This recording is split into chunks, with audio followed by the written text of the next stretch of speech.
அருண் ஒரு தொல்பொருள் ஆராய்ச்சியாளர். அவர் ஒரு பழைய கிராமத்தை பற்றி கேள்விப்பட்டார். அந்த கிராமம் முழுவதும் கல்லாக மாறியது என்று. ஆர்வத்தால் அவர் அந்த கிராமத்தை தேடிச் சென்றார். காடுகளை கடந்து மலைகளை ஏறி இறுதியில் ஒரு பள்ளத்தாக்கில் அந்த கிராமத்தை கண்டார். ஆனால் அங்கே ஏதோ வித்தியாசமாக இருந்தது. மரங்கள் கூட கல்லாக இருந்தன. பறவைகள் கூட கல் சிலைகளாக இருந்தன. அந்த கிராமத்தின் நுழைவாயிலில் ஒரு எச்சரிக்கை கல்வெட்டிருந்தது. இங்கே வந்தவர் யாரும் திரும்பியதில்லை.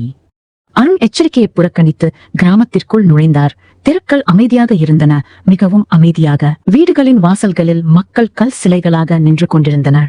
ஒரு தாய் குழந்தையை தூக்கியபடி, ஒரு விவசாயி கலப்பையுடன், ஒரு பெண் தண்ணீர் குடத்துடன், அனைவரும் நடுவே நின்றுவிட்டது போல் கல்லாகி இருந்தனர். அவர்களது முகங்களில் பயம் தெரிந்தது. அருணுக்கு ஒரு வித்தியாசமான உணர்வு வந்தது. யாரோ அவரை பார்த்து கொண்டிருக்கிறார்கள். ஆனால் யாரும் இல்ல. கிராமத்தின் மைய பகுதியில் ஒரு பழைய கோவில் இருந்தது. அருண் அதை நோக்கிச் சென்றார். கோவிலுக்குள் ஒரு பெண் சிலை இருந்தது. மிகவும் அழகான, ஆனால் பயங்கரமான. அவள் கண்கள் மட்டும் கல்லாக இல்லை, அவை மெய்யாகவே மின்னின. அருண் அருகில் சென்றபோது சிலையின் உதடுகள் அசைந்தது போல் தோன்றியது. வா என்று ஒரு குரல் கேட்டது.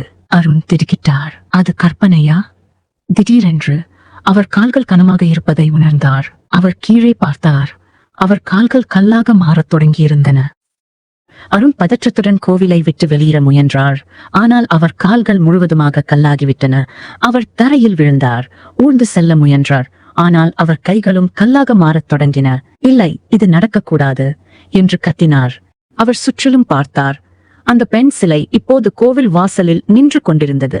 அவள் கண்கள் நேராக அவரை பார்த்தன. அவள் உதடுகள் மீண்டும் அசைந்தன. இப்போது நீயும் இந்த கிராமத்தில் ஒருவன். அருணுக்கு மூச்சு திணறியது. அவர் மார்பு கல்லாக மாறியது. அருண் இப்போது முழுவதுமாக கல்லாகிவிட்டார். அவர் ஒரு கல் சிலையாக கோவில் முன்பு நின்று கொண்டிருந்தார். ஆனால் அவர் உணர முடிந்தது. அவர் உயிருடன் இருந்தார். ஆனால் அசைய முடியவில்லை, பேச முடியவில்லை, கத்த முடியவில்லை. அவர் கண்கள் மட்டும் அசைய முடிந்தது. அவர் மற்ற கல் சிலைகளை பார்த்தார். அவர்களது கண்களிலும் உயிர் இருந்தது. அனைவரும் சிறையில் அகப்பட்டு கொண்டிருந்தனர். தங்கள் சொந்த கல் சிறைகளில். நூற்றுக்கணக்கான ஆண்டுகளாக இப்படியே இருக்க வேண்டும். இப்போது அருணும் முடிவில்லாக. இப்போது கிராமத்தில் ஒரு புதிய சிலை இருந்தது. மாதங்கள் கடந்தன, ஆண்டுகள் கடந்தன. ஒரு நாள் மற்றொரு தொல்பொருள் ஆராய்ச்சியாளர் அந்த பள்ளத்தாக்கை கண்டுபிடித்தார்.